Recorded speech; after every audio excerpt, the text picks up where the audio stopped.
늘 지켜주시는 주님, 우리를 사랑 가운데 선하게 지켜주시는 우리 아버지 하나님, 하나님의 크신 사랑을 진심으로 감사를 드립니다.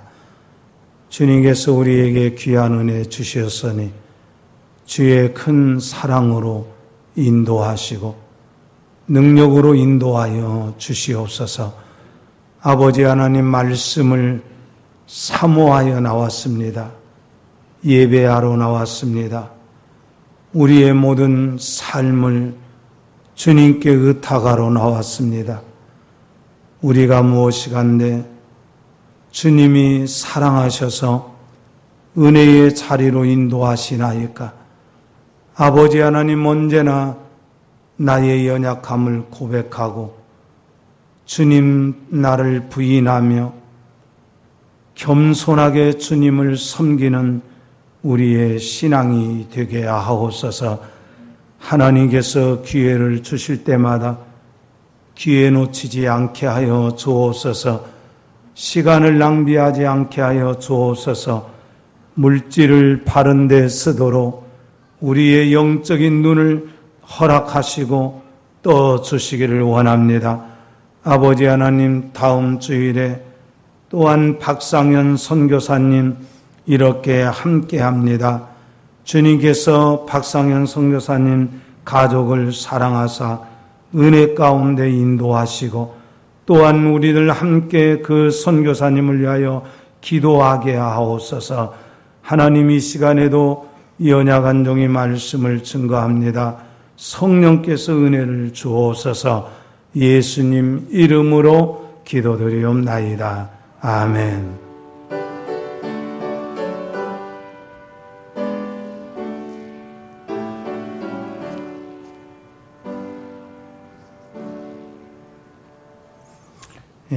금요일 밤에도 우리 금요 기도에 모입니다. 여러분들 참 하나님과 교통하는 그 일들 게으르지 않도록, 또 여러분들의 영혼을 또 육신을 또 항상 자녀들을 위해서, 나라와 민족을 위해서 기도하는 그런 귀한 기도가 있기를 원합니다. 이제 함께 하나님 말씀 읽도록 하겠습니다. 창세기 제37장 1절부터 11절 말씀까지입니다.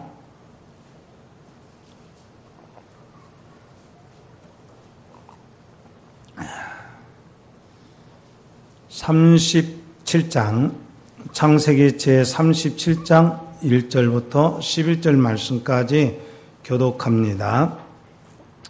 야곱이 가나안 땅 곧 그 아버지가 거류하던 땅에 거주하였으니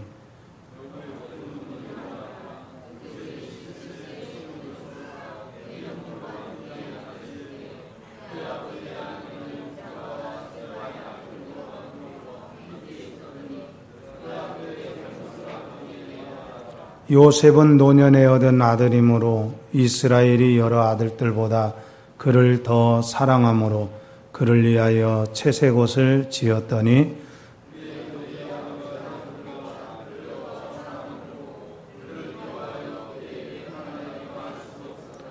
요셉이 꿈을 꾸고 자기 형들에게 말하매 그들이 그를 더욱 미워하였더라.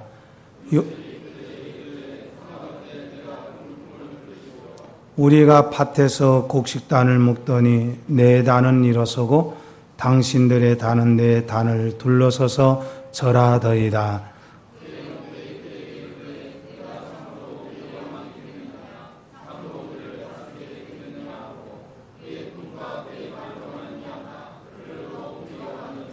요셉이 다시 꿈을 꾸고 그의 형들에게 말하여 이르되 내가 또 꿈을 꾼즉 해와 달과 열한 별이 내게 절하더이다 하니라.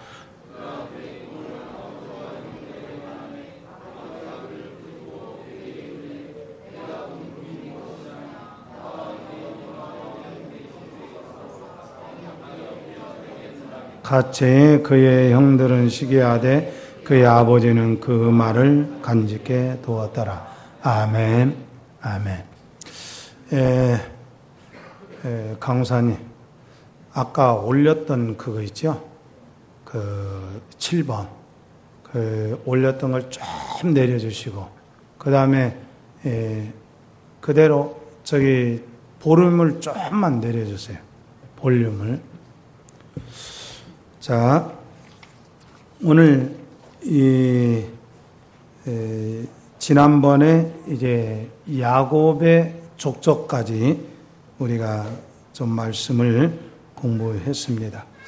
오늘 함께 배포한 그 교환지 요셉의 족적과 하나님의 나라라는 주제로서 말씀을 좀 드립니다. 자, 우리 교환지 5페이지라고 나와 있을 거예요, 여러분들. 그러죠? 자, 5페이지 한번 같이 읽도록 합니다. 서론 시작. 창세기는 크게 천지창조, 타락, 구원을 보여주고 있습니다. 또한 창세기 안에서 세상 나라와 하나님 나라의 두 줄기가 같은 시공간 안에 긴장관계로 흘러가고 있음을 보게 됩니다. 또한 창세기는 사람을 통해서 세상 나라와 하나님 나라를 구분하고 있음을 보여주고 있습니다. 그래서 우리가 이 창세기가 어떻게 흘러가고 있는가, 이런 점들을 공부하고 있는데, 어떤 분은 이 4대 족장의 역사를 누가 진정한 후사인가, 이런 관점에서 봐야 된다.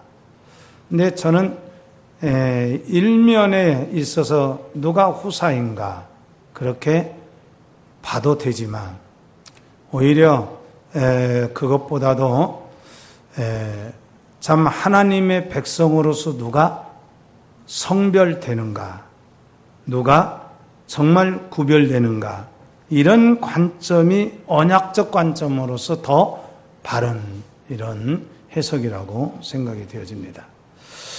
자, 우리 첫째, 둘째, 우리 한번 같이 읽도록 합니다. 첫째로 시작. 창세기는 세상 나라의 대표자들을 보여주고 있어요. 자, 우리가 지난번에 이제 쭉 정리를 해봤는데, 세상 나라의 대표자는 누구에게서부터 시작이 됩니까? 가인에게서부터 시작이 되죠. 가인의 후예들, 그 다음에 6장에는 사람의 딸들, 그 다음에 창세기 16장에는 이스마엘, 그 다음에 창세기 25장에서는 에서, 이런 사람들인데, 이런 사람들은 대표적으로 어떤 사람들을 대표하냐면 버림받은 자들을 대표하는 그런 인물들입니다. 반면에 둘째, 우리 한번 둘째로, 자, 시작. 창세기는 하나님 나라 백성의 대표자들을 보여주고 있습니다. 자, 첫째는 세상 나라 대표자들, 둘째는 이제 하나님 나라 백성의 대표자들을 보여주고 있는데, 창세기 4장에서부터 역시 시작하는데, 아벨, 그 다음에 셋, 그리고 에녹, 노아, 아브라함, 이삭, 야곱. 그래서 하나님으로부터 선택받은 대표적인 그런 사람들, 이렇게 이제 딱 버림받은 자들과 선택받은 자들이 계속해서 나누어지는 두 줄기 역사를 보게 됩니다. 자, 그러면 셋째로 우리 한번 같이 읽도록 합니다. 시작. 창세기는 유기와 버림의 기준점이 언약임을 보여주고 있습니다. 그러니까 왜 버림받느냐? 왜 그 사람이 진짜 하나님의 백성으로 귀하게 선택받느냐? 이 기준이 뭐냐? 언약이라는 점입니다. 그러니까 언약을 받았느냐? 언약에서 제외되었느냐? 여기에 따라서 하나님의 나라의 가담 여부가 결정이 되어져요. 그래서 이 언약의 줄기라고 하는 것은 창세기에서 비단 그 창세기로 끝난 것이 아니라 이 언약은 우리 한번 따라서 합시다. 창세기의 언약은 예수 그리스도에게서 실현됩니다. 그러니까 예수 그리스도와 영원한 하나님의 나라의 완성에 이르는 언약입니다. 자, 거기 단원의 우리가 거기 한번 같이 읽습니다. 우리가 하나님의 백성으로서의 은혜를 누리는 것도 언약이 우리에게 주어졌기 때문입니다. 그 언약을 가슴에 품고 사는 사람은 어떤 시대이든지 귀하게 쓰임을 받았습니다. 여러분 마음에, 여러분의 영혼에 항상 하나님의 언약을 붙들고 살는 여러분들 되시기를 축원합니다. 그러니까 내가 어떤 수준의 높이 있느냐 없느냐 그건 좀 나중 일이에요. 그렇지만 언약을 가슴에 품고 있는 사람을 하나님은 귀하게 들어 써주신다는 이걸 보게 됩니다. 그래서 우리가 언약을 품고 산다. 이야기는 어떤 의미냐? 항상 세상의 가치와 세상의 권력과 세상의 부와 투쟁을 해야 하는 이런 고단함이 있어요. 그래서 이 고단함의 과정을 겪은 사람이 누구냐면 4대 족장 중에 요셉입니다. 물론 4대 족장들이 다 참 그런 은혜를 누렸어요. 마찬가지입니다. 우리가 언약을 딱 품고 살면요, 이게요 세상이 우리를 놓아주지 않아요. 가만두지 않아요. 사탄이 흔들리는지 뭐가 흔들는지 우리를 미혹해서 큰 수렁에 빠지게 하든지 아니면 우리를 정말 흔들어 버리든지 이런 싸움이라는 게 늘 있는 거예요. 그렇지만 우리가 진짜 우리의 싸움이 선한 싸움을 싸우는 족장들과 같은 싸움이 된다면 로마서 8장 28절의 말씀처럼 우리가 알거니와 하나님을 사랑하는 자 곧 그 뜻대로 부르심을 입은 자들에게는 모든 것이 합력하여 뭘 이룬다? 모든 것이 합력하여 선을 이루는 그런 역사가 있을 줄 믿습니다. 자, 그러면 오늘 요셉인데 우리 요셉은 어떤 사람이었는가? 거기 가로 1번. 자, 같이 읽도록 합니다. 시작. 꿈을 품고 사는 요셉. 자, 이 창세기는요, 창세기 37장 2절에서 야곱의 그 일들을 소개하면서 요셉의 어린 시절을 소개를 해요. 그리고 이제 요셉의 두 가지 꿈을 통해서 어떤 하나님의 뜻을 나타내요. 그리고 이 창세기 37장에 보면 이제 요셉의 형들이 요셉을 죽이고자 해요. 그 이유가 뭔가? 그리고 놀라운 것은 38장에서는 유다의 가문에 대해서 언급을 하는 내용이 나와요. 자, 먼저 형들의 시기와 음해를 받는 요셉. 무엇 때문에 요셉이 이렇게 시기를 받는가? 자, 하나님께서는 아브라함에게 그의 후손들이 이방에서 객이되어 살 것이다. 이걸 하나님께서는 미리 먼 미래에 청사진을 하나 크게 밝혀요. 자, 우리 거기 교환지 5페이지 창세기 15장 13절 나오는데 같이 읽도록 합니다. 자, 시작. 여호와께서 아브라함에게 이르시되 너는 반드시 알라 내 자손이 이방에서 객이 되어 그들을 섬기겠고 그들은 400년 동안 내 자손을 괴롭히리니. 자, 야곱에게는 아들이 몇 명 있습니까? 12이죠. 그런데 그 12 중에 요셉은 몇 번째 아들입니까? 11번째 아들이에요. 요셉은 어렸을 때에 엄마가 동생 베냐민을 낳다가 베냐민만 낳고 죽어요. 그러니까 어린 시절 어머니의 사랑을 많이 받아야 되는데 그렇지 못하고 이제 아버지 스라에서 자라는데 아버지가 요셉에 대해서 특별히 사랑을 해요. 그래서 이제 이 사랑을 받아요.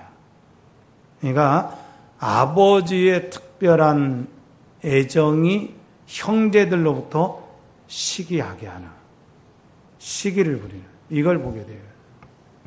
그러니까 아버지와 자식들 간의 관계는, 부모와 자식들 관계는 형제와 형제들 관계하고는 이게 굉장히 다릅니다. 우리가 보통 그러죠?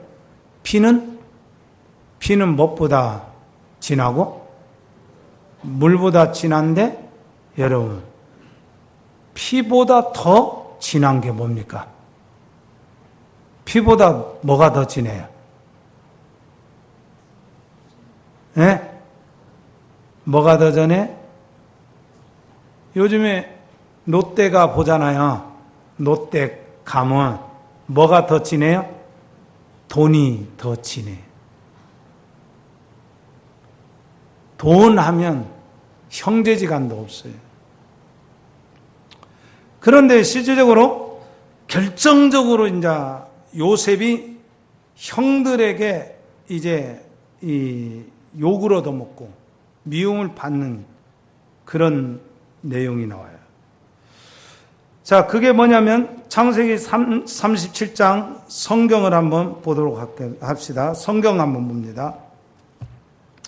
자, 37장 7절 거기 보면 같이 읽도록 우리가 밭에서 곡식단을 묶더니 내 단은 일어서고 당신들의 단은 내 단을 둘러서서 절하더이다. 자, 그래서 이제 이게 무슨 얘기예요? 아니, 지가 뭐라고? 우리가 그러면 저한테 절하는가? 이렇게 생각해요. 거기 교환지에 첫째로 나오죠. 다시 한번 거기 왜 요거도 먹는가? 같이 읽습니다. 시작.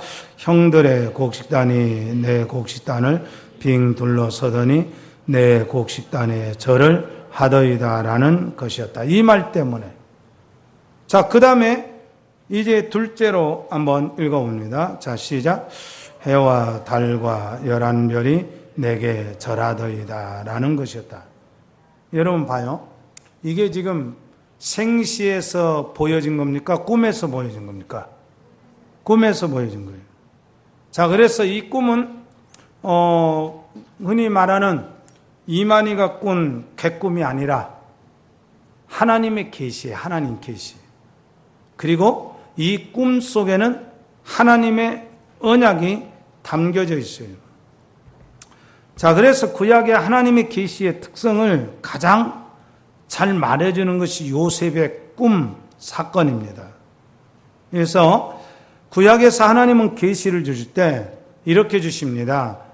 꿈으로도 주시고 여러 가지 그 환상으로도 주셔요. 그래서 계시의 전달 방법으로 꿈과 환상이 사용이 됐어요. 자, 그러면 자 여기 봐요. 지금은 하나님의 계시가 있을까요, 없을까요? 하나님의 계시 있어요, 없어요? 자, 확실하게 여러분들 확실하게 성경 한 군데 확인합시다.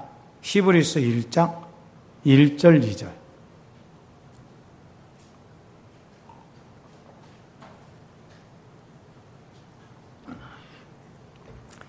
신약 성경 히브리서 1장 1절 2절. 자, 같이 읽도록 합니다. 시작.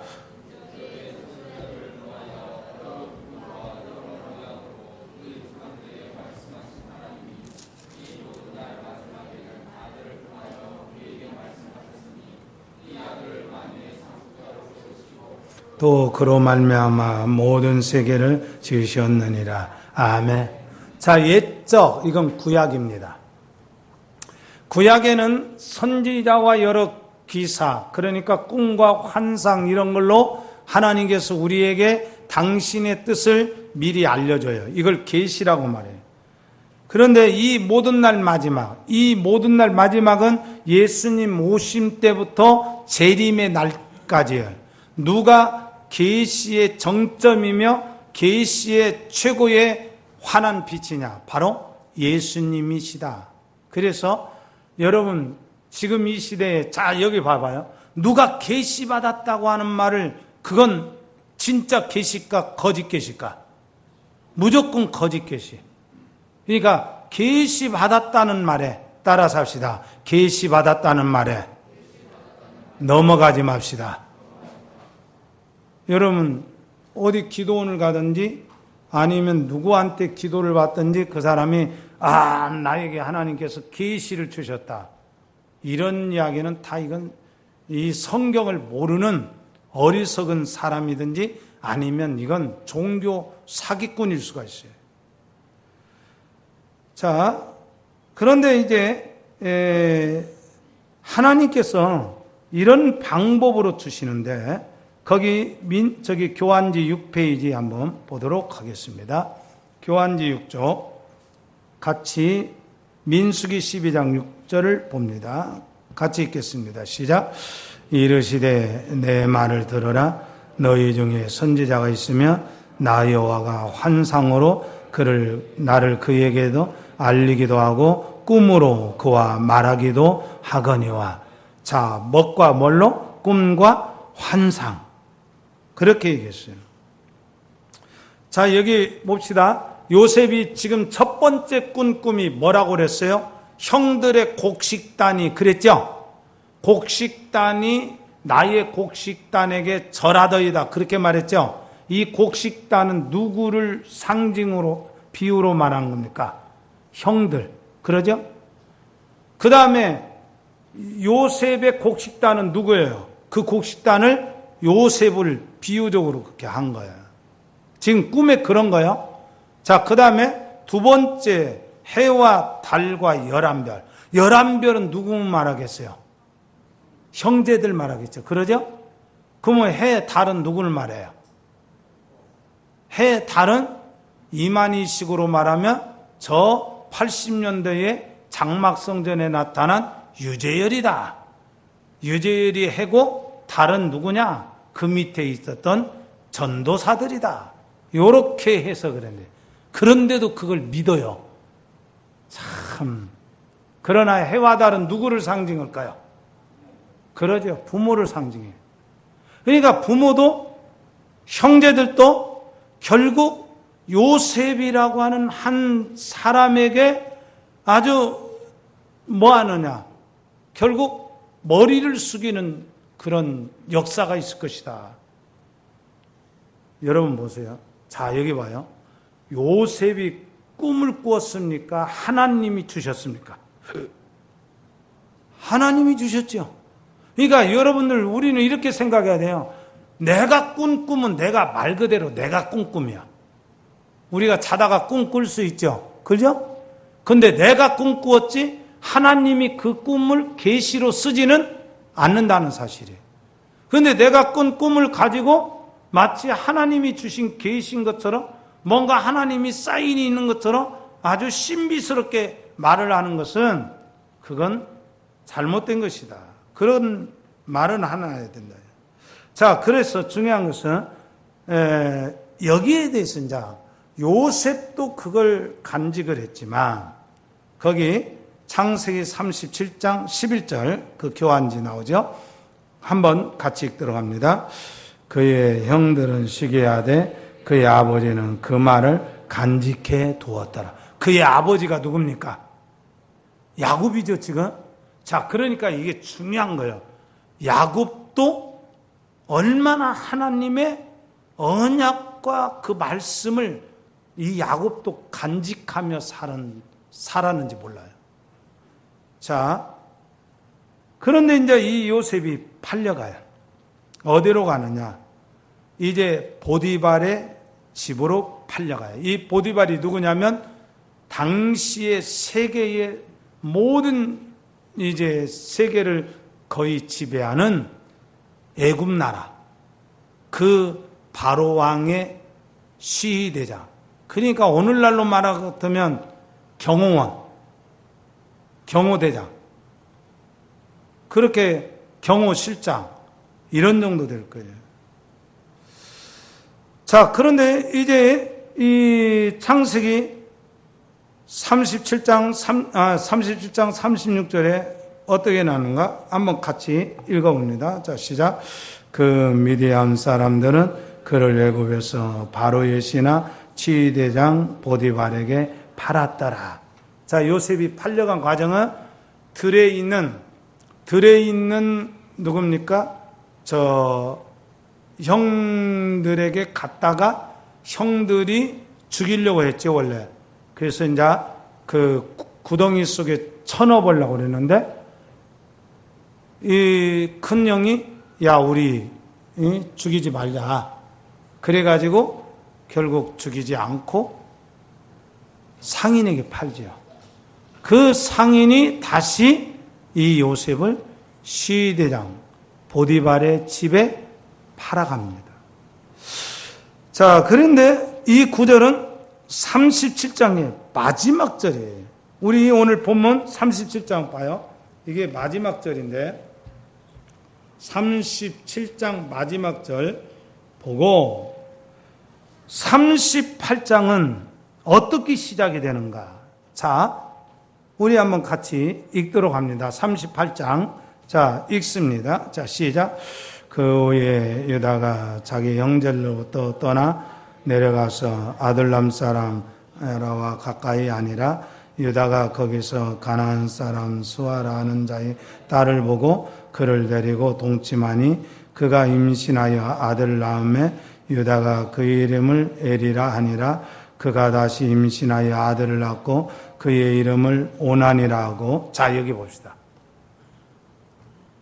우리가 보통 이렇게 스토리를 이렇게 전개하자면 요셉이 보디발의 집에 팔려가고 거기에서 어떤 일을 행하였더라, 이걸 먼저 기록해야 되는데 여기에서 뜻밖의 이제 38장에 유다의 가정사가 이어집니다. 자, 여러분, 저 유다가 저기 누굽니까? 유다가 야곱의 12아들 중에 넷째 아들이에요. 몇째 아들? 넷째 아들이에요. 그런데 왜 첫아들 루벤이 소개되지 않고 갑자기 유다의 가정사가 언급이 되는가? 여러분 잘 보세요. 예수님은 누구의 지파로 오셨어요? 유다 자손으로 오셨죠. 그리고 누구의 왕권을 따라왔습니까? 다윗 왕권을 따라왔죠. 자, 다윗은 어느 지파입니까? 유다 지파죠, 유다 지파. 그러면 여기 보세요. 요셉이 비록 저 애굽으로 가서 이제 어떤 큰 역할을 한다 할지라도 중요한 것은 유다를 보호하는 그 역할밖에 못한다. 그런 의미예요.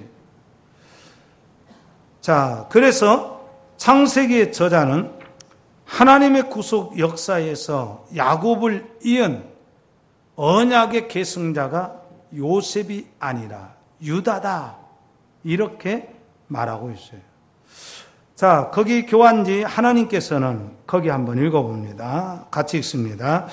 하나님께서는 아브람과 야곱의 후손들 가운데 열방이 나오리라는 언약을 세우셨는데 이 언약이 유다의 아들 베레스의 후손을 통해서 이루어진다는 것입니다. 자, 창세기 17장 6절, 거기 35장 11절 계속 읽어봅니다. 내가 너로 심히 번성하게 하리니 내가 네게서 민족들이 나게 하며 왕들이 네게로부터 나오리라. 하나님이 그에게 이르시되 나는 전능한 하나님이라 생육하며 번성하라 한 백성과 백성들의 총회가 내게서 나오고 왕들이 내 허리에서 나오리라. 참 이 말씀을 계속 하는 이유가 있어요. 하나님께서는 요셉은 하나님의 언약의 그 큰 뜻을 이어받는데 도구로 쓰임받는 거예요. 그러니까 그 언약을 계승받는 사람이 누구냐면 유다예요. 자, 그렇지만 이게 중요한 게 있어요. 요셉이 왜 그렇게 중요했냐면요. 자기는 후대의 이름이 사라져버려요. 이 요셉은. 후대의 이름이 사라지고 누구만이 끊임없이 남냐면 유다의 지파만 남아요. 어느 지파만 남아요? 유다의 지파만 남아. 그러면 창세기는 무엇을 보여주는가 하면 아까 얘기했죠? 결국 언약이 창세기로서 끝나지 않고 누구에게서도 실현된다고요? 예수 그리스도에게서 실현된다. 그런데 요셉에게서 배울 점이 있어요. 자기 먼 미래에는 자기의 족적이 다 사라져요. 근데 자기 시대에 자신의 사명에만 집중을 하고 있어요. 그러니까 요셉의 역할은 무슨 역할이냐면 지금 가나안 땅에 있는 70여 명의 이 하나님의 언약 백성을 어디로 옮겨놓는 일만 하는 거야. 애굽이라고 하는 나라에 옮겨놓는 일만 하는 거예요. 요셉은 그 역할을 하는 거예요. 여러분, 그래서 요셉은요, 이제 하나님께서 진행하실 먼 미래를 미리 알려고 하거나 보장받으려고 하지 않아요. 요셉은 보디발의 집에 팔려가요. 그리고 종살이를 해요. 그런데 요셉의 생애 자국마다 새겨진 언어가 있었어요. 참 이게 참 귀정해요. 참 우리도 이런 거 있죠? 우리 일생을 살아가는데 나의 자국마다 새겨진 언어, 이게 중요합니다. 나는 어떤 언어가 내 일생을, 내 일생의 발걸음을 새기게 만들 것인가? 위기의 때마다 나는 정말 하나님의 나라를 위해서 어떤 일을 했는가? 창세기 39장 2절 3절 한번 읽어보도록 합니다. 39장 2절 3절입니다. 같이 읽도록 합니다. 여호와께서 요셉과 함께 하심으로 그가 형통한 자가 되어 그의 주인 애굽 사람의 집에 있으니 그의 주인이 여호와께서 그와 함께 하심을 보며 또 여호와께서 그의 범사에 형통하게 하심을 보았더라. 아멘. 요셉의 일생에 새겨진 그 자국에 새겨진 언어가 뭡니까? 따라서 합시다. 하나님이 함께 하셨습니다. 따라서 합시다. 일생 동안 형통하였습니다. 여러분들이 일생 동안 여러분들의 삶이 하나님이 함께하는 그런 자국이 되기를 축원합니다. 여러분들의 일생 동안이 하나님과 함께하심으로 형통하는 그런 삶이 되기를 축원합니다. 여러분, 아무 고난이 없다는 말이 아니잖아요. 요셉이 아무 고난이 없었어요? 고난당했잖아요. 뭐 때문에 고난당해요? 잘못해서 고난당한 것이 아니라 하나님이 주신 언약 붙들기 때문에 고난을 당해요. 그래서 우리 민족사를 보더라도 민족이 어려울 때에 그 민족을 위한 사명을 느낀 사람은 결국 고난을 당해요.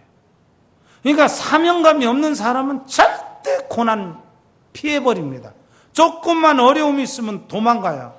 뭔가 저기 하고 있으면 피해버리고 그냥 아주 쓰임받지 못해요. 그러니까 제가 아는 권사님이 저 익산에 계신데 그 권사님은 지금 수십 년이 지났는데도 그 교회를 한번 거쳤다 간 사람들은 날마다 그런 얘기예요. 참, 그 권사님은 최고로 영락교회에서 전도 많이 하셨다. 그 권사님은 정말 기도 생활 정말 많이 하셨다. 그 권사님의 전도와 그 권사님의 기도로 정말 영락교회가 그렇게 아름답게 세워졌습니다. 저도 그 얘기에 동감을 할 정도예요. 내가 오래됐는데 이름이 안 잊어버려요. 한손이 권사님이신데, 이야, 그분은요, 정말 새벽기도 빠지는 법이 없어요. 그리고 날마다 그 시대에 야구르트, 자기 자녀들이 용돈 주면 야구르트 사가지고 항상 젊은 아줌마들에게 나눠주면서 전도를 해요. 야, 야구르트 하나가 그렇게 사람들을 전도하는 힘이 있는지 몰라요. 여러분, 별거 아니에요. 여러분들 이웃에 야구르트 하나씩이라도 좀 전해줘요. 그런데 실질적으로 어려운 고난이 요셉에게 있는 거예요. 환경도 어렵고 억울한 일을 당해요. 근데 결과는 항상 형통하게 됩니다. 이게 하나님 백성의 자긍심입니다. 그러니까 우리는 이런 확신을 가져야 돼요. 내가 사명의 길을 가면, 따라 삽시다. 사명의 길을 가면 내 인생이 망하지 않습니다. 여러분 그렇게 확신하시길 바랍니다. 그런데 이제 이 요셉은 뭐냐? 하나님의 뜻에 절대 역행하지 않아요. 하나님께서는 이스라엘의 미래 구원과 말씀의 성취를 위하여 요셉을 선택하고 그에게 그 될 일을 꿈으로 보여줘요. 그리고 이제 그 꿈 때문에 시기를 받아서 형들로부터 팔려 애굽에 갔어요. 근데 그는 하나님의 귀한 뜻을 한 번도 거역하지 않아요. 자, 교환지 거기 보면 7페이지를 보도록 하겠습니다. 7페이지 중간에 언약을 품은 같이 읽도록 합니다. 시작. 언약을 품은 요셉은 지금 노예의 자리에 있지만 하나님의 청지기로서 훈련을 받고 있습니다. 아멘. 여러분, 요셉이 보디발의 집에 살림을 도맡아 일을 해요. 그런데 요셉은 노예로 사는 것이 아니에요. 여러분, 이 땅에 살면서 세상의 노예와 죄의 노예로 살아가는 사람이시죠. 똑같이 사는데. 근데 어떤 사람은 노예로 사는 것이 아니라 하나님이 함께 하시는 삶을 살아가되 청지기로서 살아가요. 그래서 우리는 이 땅에서 청지기입니다. 어떤 의미였어? 자, 거기 창세기 39장 4절 그 교환지 한번 읽어봅니다. 요셉이 같이 읽습니다. 요셉이 그의 주인에게 은혜를 입어 섬김에 그가 요셉을 가정 총무로 삼고 자기의 소유를 다 그의 손에 위탁하니. 5절 시작. 그가 요셉에게 자기의 집과 그의 모든 소유물을 주관하게 한 때부터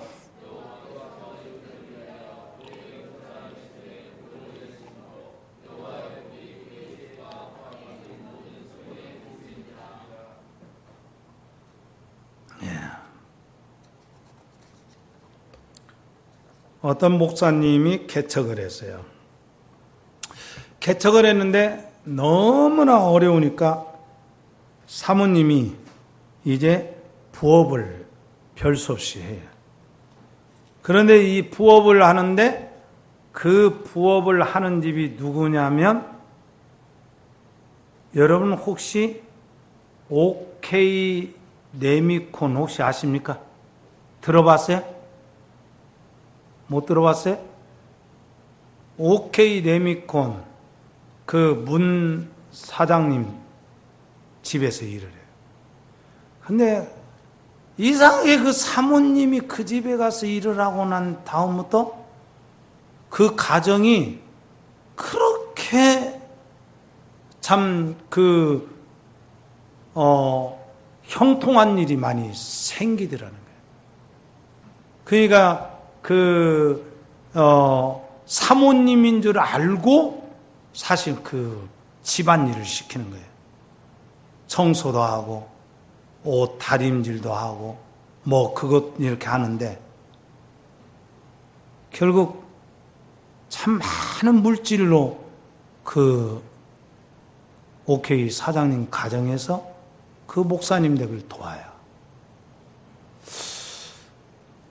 우리가 어떤 의미로서든지 내가 처해 있는 어떤 가게랄지 또 생업이랄지 또 어떤 회사랄지 이런 회사에 어떤 의미에서 하나님이 나를 보장해 주는 사람의 그 사람이라는 것을 증거해 주는 게 이건 큰 은총입니다.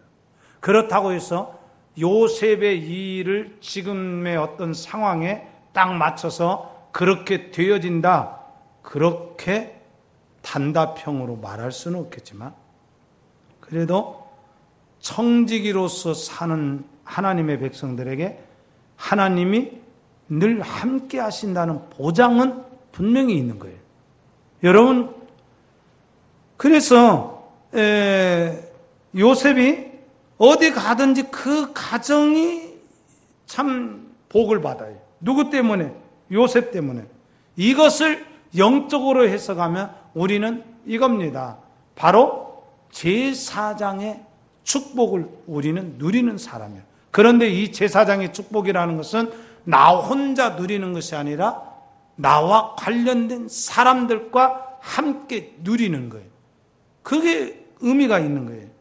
자, 그 다음에 둘째로 한번 같이 읽도록 합니다. 언약을 품은 사람은 미혹을 당당하게 물리치는 경건성이 있는 것입니다. 여러분, 참 요셉은 자기를 무너뜨리고 송두리째 날릴 수 있는 유혹이 와요. 시험이 와요. 그게 다름 아니라 주인의 아내인 이 보디발의 아내가 요셉과 하룻밤만 같이 자자고 유혹을 해요. 그런데 요셉은 이걸 단호하게 거절을 해요. 요셉의 관심은 어디에 있었냐? 오직 하나님의 꿈에 있었어. 그러니까 자기 개인적인 욕망, 개인적인 욕심 없었어요. 야고보서 1장 14절 15절 한번 보도록 합시다. 같이 읽겠습니다. 시작. 오직 각 사람이 시험을 받는 것은 자기 욕심에 끌려 미혹됨이니 욕심이 잉태한 즉 죄를 낳고 죄가 장성한 즉 사망을 낳느니라. 여러분, 요셉이 어떻게 이런 유혹을 물리칠 수 있을까? 그래서 이거요, 여러분, 죄를 이기는 능력이라는 것은요, 하루아침에 팍 생기는 게 아니에요. 매일매일 내가 경건의 삶을 살아가야 돼요. 경건의 실천이 뭐냐? 경건의 실천은 기도입니다, 기도. 그러니까 이 요셉이 그렇게 경건의 능력을 그냥 발휘했다 할 때 그냥 아무런 과정 없이 그냥 경건의 능력 발휘한 게 아니야. 늘 하나님과 교통한 거예요. 교통한 거. 이게 중요한 거란 말이에요. 교통이 뭐냐? 기도예요. 그래서 주님은 제자들에게 마가복음 14장 38절에서 시험에 들지 않게 깨어 있어 기도하라 그렇게 말했어요. 그래서 찰스 피니는 이런 얘기를 했어요. 경건의 능력은, 따라서 합시다. 경건의 능력은 무릎에서 나온다. 경건의 능력은 어디에서 나온다? 무릎에서 나온다. 여러분, 정말 여러분 매일매일 여러분들 교회당이 멀어서, 교회가 멀어서 못 오시는 분은 어쩔 수 없지만 될 수 있으면 올 수 있는 분들은 오셔서 함께 기도하되, 그렇지 않은 분은 집에서라도 늘 기도하기를 주의 이름으로 부탁합니다. 사도 베드로는 베드로전서 5장 8절로 9절에서 그렇게 말했어요. 뭐라고 말했느냐? 거기 한번 읽어보도록 할까요? 거기 교환지 8페이지 사도 베드로는 베드로전서 5장 8절로 9절에서 자 읽습니다. 근신하라 깨어라 너희 대적 마귀가 우는 사자같이 돌아다니며 삼킬 자를 찾나니 너희는 믿음을 굳건하게 하여 그를 대적하라. 여러분 그런데 이제 감옥에 억울하게 누명수 가잖아요. 미혹의 큰 올문을 피했지만 피한 대가가 감옥이에요. 참 억울한 일 당할 수 있잖아요. 그런데 감옥에 있는 요셉에게 또 똑같은 언어가 있어요. 어떤 언어냐? 거기 다시 창세기 39장 21절 같이 읽도록 합니다. 교환지 시작. 여호와께서 요셉과 함께 하시고 그에게 인자를 더하사 간수장에게 은혜를 받게 하시매 여호와께서 누구와 함께 하시매 요셉과. 여러분 힘으로 여러분의 인생 버틸 수 있다라고 절대 생각하지 마세요. 여러분들이 이 험한 세상을 비켜나가기 위해서 여러분들의 힘이라고 생각하지 마라 이거예요. 엊그저께 웃기는 뉴스 하나 보는데 부부가 결혼한 지 석 달인가? 3개월인가 3년인가 내가 잘 모르는데 그렇게밖에 하여튼 짧아. 근데 아내와 남편이 각각 3억짜리 차를 타고 다녀. 3억짜리 차를 타고 가는데 앞에는 제일 횡단보도 앞에서 제일 앞에는 영업용 택시가 있고 그 다음 차에 보면 자기 남편 차가 있는데 자기 남편이 바람 피우는 줄 알고 에라 갖다 그냥 받아버렸어 일부러. 근데 일부러 받았는데 고치는 값만 3억이요. 그걸 보험에다가 떠넘기려고 했는데 이게 앞에 기사가 일부러 사고를 낸 줄 알고 협박을 해서 2,700만 원을 또 뜯어내. 그게 이제 경찰에서 알게 돼갖고 운전사는 어디로 들어가? 깜빵으로 가. 구속당해. 그리고 두 사람들은 3억 보험 혜택을 못 받고 자기네들이 고쳐야 돼. 여러분, 사람이 어떻게 사는 것이 품이 있고 어떻게 살아야 돼?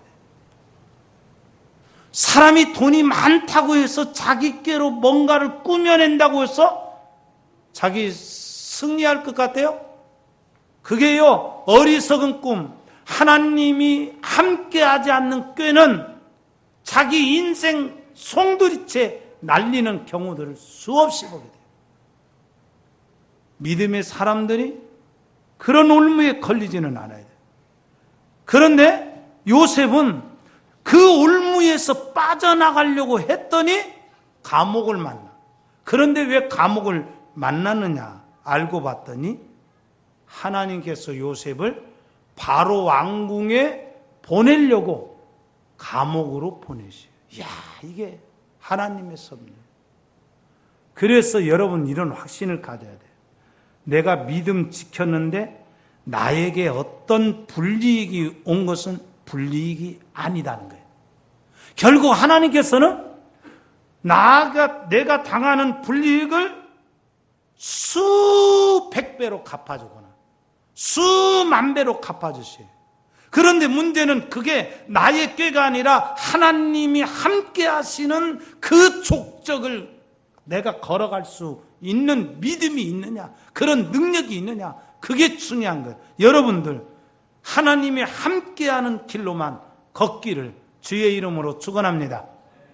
거기 교환지 마지막 구절 나오죠. 이런 확신이 있어야겠죠.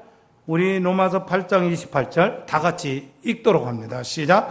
우리가 알거니와 하나님을 사랑하는 자 곧 그의 뜻대로 부르심을 입은 자들에게는 모든 것이 합력하여 선을 이루니라. 아멘. 아멘. 여러분 창세기는 언약의 역사라고 하는 것을 여러분 기억하시고 이제 다음 주에는 결국 하나님의 나라는 왜 고난으로 이루어지는가, 이 점을 이제 출애굽기 상황 또 그 시대의 언약 백성의 고난과 관련해서 말씀을 드립니다. 오늘 여기까지입니다. 기도 올리겠습니다. 하나님 아버지, 참 요셉의 역사를 그리고 족적을 보면서 많은 점을 깨닫게 됩니다. 주님께서 우리와 함께 하셔서 우리도 늘 하나님이 함께 하시는 청지기로 이 세상을 살아가게 하여 주옵소서. 이 세상을 살아가는 사람들 중에 그저 꿈이 없고 죽음으로 달려가는 어리석은 그런 삶이 있지만 우리는 하나님의 언약을 품고 이 땅